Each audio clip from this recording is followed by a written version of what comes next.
Assalamualaikum warahmatullahi wabarakatuh. Nama saya Muhammad Alif Nugroho dari kelas 11 MIPA 1. Kali ini saya akan menjelaskan apa yang saya pelajari dari mata pelajaran Bahasa Indonesia.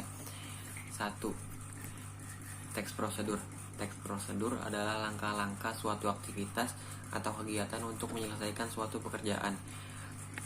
Struktur teks prosedur ada 4, yaitu 1. Tujuan, 2. Material, 3. Langkah-langkah, 4. Penegasan ulang. Ciri-ciri teks prosedur: 1. Menggunakan kalimat perintah, 2. Terdapat panduan yang harus dilakukan, 3. Menggunakan kata kerja aktif, 4. Menggunakan konjungsi, 5. Terdapat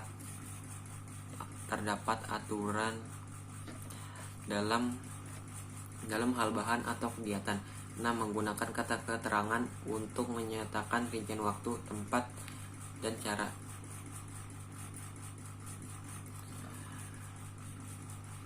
1.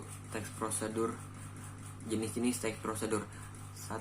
Teks prosedur sederhana. Teks prosedur sederhana hanya berisi 2 atau 3 langkah saja. 2. Teks prosedur kompleks. Teks prosedur kompleks terdiri dari banyak langkah dan jenjang untuk tiap tahapnya. 3. Teks prosedur protokol. Teks prosedur protokol merupakan teks prosedur yang langkah-langkahnya bisa dibolak-balik, tapi tujuannya tetap bisa tercapai. Kaidah kebahasaan teks prosedur. 1. Kalimat imperatif merupakan kalimat yang mengandung perintah. Kalimat deklaratif, kalimat yang dikenal sebagai kalimat yang sifatnya lebih memberikan informasi.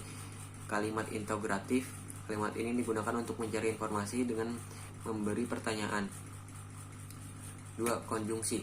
Konjungsi persyaratan. Konjungsi persyaratan adalah kata penghubung yang menyatakan syarat. Contohnya seperti jika, bila, andai, kalau, misalkan.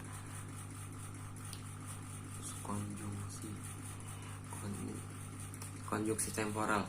Jadi konjungsi ini sifatnya merupakan kata penghubung yang menandai urutan waktu. Contohnya seperti lalu, kemudian, selanjutnya, atau setelahnya. 3. Nurmenia. Nurmenia dalam teks prosedur merupakan pilihan yang bisa digunakan selain menggunakan konjungsi. 4. Pronomina atau kata ganti dibagi menjadi 2, yaitu pronomina petunjuk, kata ganti untuk menggantikan benda, pronomina persona, kata ganti untuk menggantikan orang. 5. Verba dibagi menjadi 2, yaitu verba material, kata kerja berimbutan yang mengacu pada sebuah tindakan atau perbuatan yang dilakukan secara fisik. Verba tingkah laku, kata kerja yang ditujukan lewat ungkapan. Pengertian teks eksplanasi. Teks eksplanasi adalah teks yang berisi tentang proses, menyapa, dan bagaimana kejadian-kejadian alam, sosial, ilmu pengetahuan, budaya, dan lainnya dapat terjadi. Ciri-ciri teks eksplanasi: informasi yang dimuat berdasarkan fakta, hal yang dibahas yaitu suatu fenomena yang bersifat keilmuan atau berhubungan dengan ilmu pengetahuan. Sifatnya bersifat informatif dan tidak mempengaruhi pembaca untuk percaya. Fokus pada umum, bukan partisipan manusia. Contoh: tsunami, banjir, longsor, dan gempa bumi. Struktur teks eksplanasi. 1. Identifikasi fenomena. Di bagian ini, sebuah teks eksplanasi menjelaskan tentang gambaran umum fenomena atau peristiwa alam yang akan dibahas. Rangkaian kejadian. Setelah mengetahui secara umum fenomena yang akan dibahas, pada bagian ini dijelaskan tentang penyebab dan akibat yang ditimbulkan dari fenomena tersebut. 3.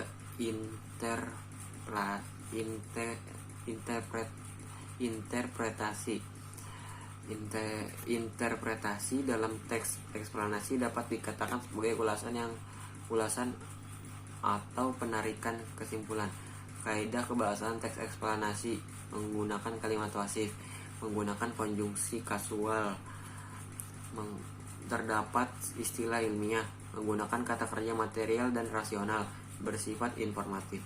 Pengertian teks ceramah. Teks ceramah adalah teks yang Isinya bertujuan untuk menyampaikan ilmu dari informasi yang sifatnya seperti nasihat. Struktur teks ceramah. 1. Pendahuluan. Isi ceramah, penutup, struktur teks ceramah. Pendahuluan. Pada pendahuluan biasanya berisi pembuka dan pengantar. Isi ceramah. Isi ceramah terdiri dari inti dan gagasan. Penutup. Bagian penutup biasanya kesimpulan, permintaan maaf, dan jangan lupa salam penutup. Ciri-ciri teks ceramah. 1. Ada ilmu atau informasi yang disampaikan. 2. Hal yang disampaikan bertujuan untuk memberi nasihat. 3.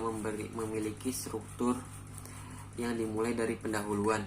4. Isi teks ceramah bersifat persuasif atau mengajak. 5. Menggunakan bahasa yang sopan untuk disampaikan pada pendengar. 6. Isi yang disampaikan harus berupa fakta. Sekian dari saya. Wassalamualaikum warahmatullahi wabarakatuh.